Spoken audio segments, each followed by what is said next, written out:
जय हिंद दोस्तों, मैं रामेश्वर आप अपने चैनल पैरामिलिट्री ब्लॉग्स में आप सभी का हार्दिक स्वागत एवं अभिनंदन करता हूं। अभी आपका एग्ज़ाम आने वाला है 2025 में एसएससी जीडी का सबसे पहला एग्ज़ाम आने वाला है। और इसके लिए आपको बता दूं, अगर ख़ासतौर पर यूपी, एमपी, राजस्थान, बिहार, दिल्ली से आते हैं तो आपके लिए अभी एग्ज़ाम पास करने के लिए कम से कम 150 प्लस का मार्जिन होना चाहिए। रॉ मार्क्स 140 प्लस होना चाहिए, क्योंकि आप देख ही रहे हो 2024 में कितनी हाई मेरिट गई है। तो अब ये मेरिट में जो नंबर होते हैं, बंदा जो रहता है 135 पर रह जाता है, 130 पर रह जाता है, 140, जहाँ तक मैं देखता हूँ एक एक नंबर से आधे पॉइंट नंबर से रह जाता है। तो उसके लिए मैं आपसे सबसे बताना चाहता हूँ कि जो अभी का जो वक्त बचा है, क्योंकि 4 फरवरी से एग्ज़ाम शुरू है और अभी आपका 21 जनवरी हो रहा है। आप जब मैं वीडियो अपलोड करने जाऊँगा बना रहा हूँ, ये टाइम अभी 21 जनवरी का है अभी। तो अभी से आपके पास जो 10-15 दिन का टाइम है, जो बहुत क्रूशियल टाइम होता है। मैं अपनी बारे में बताऊं तो मैंने भी 10 दिन पहले सारी चीज़ें छोड़ दी थी। जो अदर एक्टिविटीज़ थी, जहां मैं काम करता था या जो बच्चों को पढ़ाता था, वो सारी चीज़ें मैंने छोड़ दी थी 10-15 दिन पहले। तो अभी आपके लिए जो टाइम बचा है, 10-15 दिन का जो टाइम बचा है, इसमें बहुत क्रूशियलिटी आपको पढ़ना है। और जो एक एक दो नंबर से बंदा रह जाता है, उसको किसी भी तरीके से आपको पार करना है। अब कैसे पार करेंगे? तो इसको पार करने के लिए आपको करना पड़ेगा सबसे पहले तो आपका जो जीएस का मैटर है।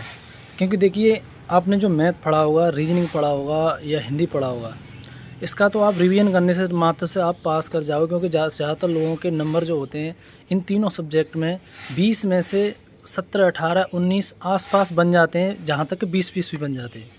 लेकिन सबसे ज़्यादा बंदा जो मार खाता है वो जीएस में मार खाता है। किसी के 9 नंबर ही रह जाते, 9 क्वेश्चन ही बन पाते हैं, 8 ही बन पाते हैं, कोई 4-5 पे ही ढेर हो जाता है।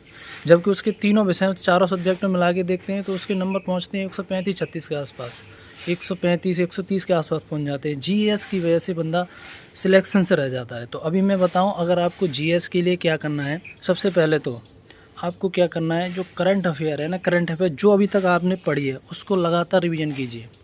और प्लस अभी प्रैक्टिस सेट जितने हो सकें करंट अफेयर के प्रैक्टिस सेट, क्योंकि अभी आपको देखो कई सारी वेबसाइट हैं, जैसे कि अड्डा 247 है, इस पर करंट अफेयर के बहुत सारे PQRS हैं। और आपका कई सारी चीज़ें हैं, जैसे आपकी टेक्स्ट बुक पे अभी आप लगा सकते हैं, क्वेश्चन सीरीज लगा सकते हैं। ज़्यादा से ज़्यादा क्वेश्चन सीरीज लगाइए। और अभी क्या कीजिए, जितना हो सकता है करंट अफेयर और जो आपकी स्टैटिक जीके है, ज़्यादा से ज़्यादा उसी को रिवाइज दिए। अभी आपको केवल जीएस पर ही ध्यान फोकस करना है अभी फ़िलहाल। क्योंकि जो मैथ और आपने जो कॉन्सेप्ट हो रखे हैं, केवल आपने अब तक जितना मैथ, रीजनिंग और आपने जो हिंदी पढ़ा था, उसका टाइम अभी क्या हो चुका है। पढ़ो, मना नहीं कर रहा, 1-1 घंटे 2-2 घंटे इनको दे सकते हो, लेकिन सबसे ज़्यादा समय आपको जीएस में देना है अभी इस समय।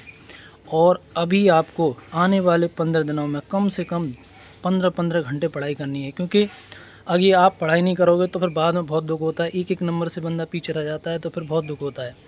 अभी आपको उतना जोर लगा देना जितना आपने इतनी पढ़ाई नहीं की होगी। इन 15 दिनों में आपको उतनी पढ़ाई करनी है, तभी आपको सक्सेस मिल पाएगी इसमें।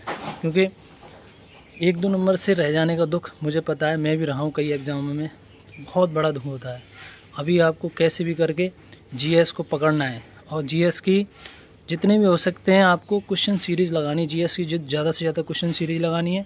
और जो जैसे मान लीजिए आपको एक क्वेश्चन सीरीज़ लगा रहे हो 10 क्वेश्चन की, मान लीजिए 20 क्वेश्चन की लगा रहे हो, आपकी मान लो जीएस जीडी का ही लगा रहे हो प्रैक्टिस सेट, और आपके मान लीजिए उसमें से गलत क्वेश्चन जा रहे हैं, तो आपको पहले उन्हें पहचानना है किस सब्जेक्ट से गलत जा रहे हैं। जैसे मान लीजिए आपकी हिस्ट्री में गलत जा रहे हैं, पॉलिटी में जा रहे हैं, जियोग्राफी में जा रहे हैं, करंट अफेयर में जा रहे हैं, या इकोनॉमिक्स में जा रहे हैं, किसी भी सब्जेक्ट में जा रहे हैं, तो उसको उठाइए।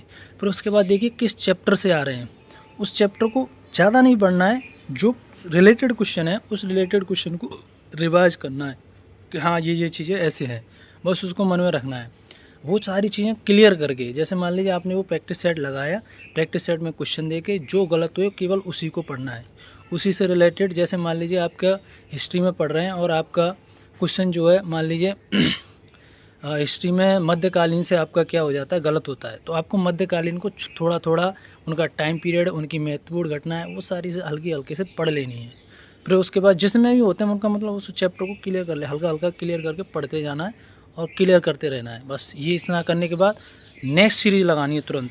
जैसे वो सारी चीज़ें तो आपकी क्लियर होगी, और जो क्वेश्चन आपके गलत हुए थे उन्हें एक डायरी बनाओ और डायरी बनाने के साथ उसमें लिखते जाओ कि ये क्वेश्चन यहाँ, ये क्वेश्चन हमारा ये गलत हुआ था, उसको एक अच्छे से लिखना है। ऐसे लिखते जाओ। सेम ऐसे स्टैटिक जीके में करना है। मान लीजिए स्टैटिक जीके में आपका क्वेश्चन गलत हो रहा है, तो मान लीजिए आपका दिवस से रिलेटेड क्वेश्चन आपका गलत हुआ, तो आपको सारे दिवस याद कर लेने हैं।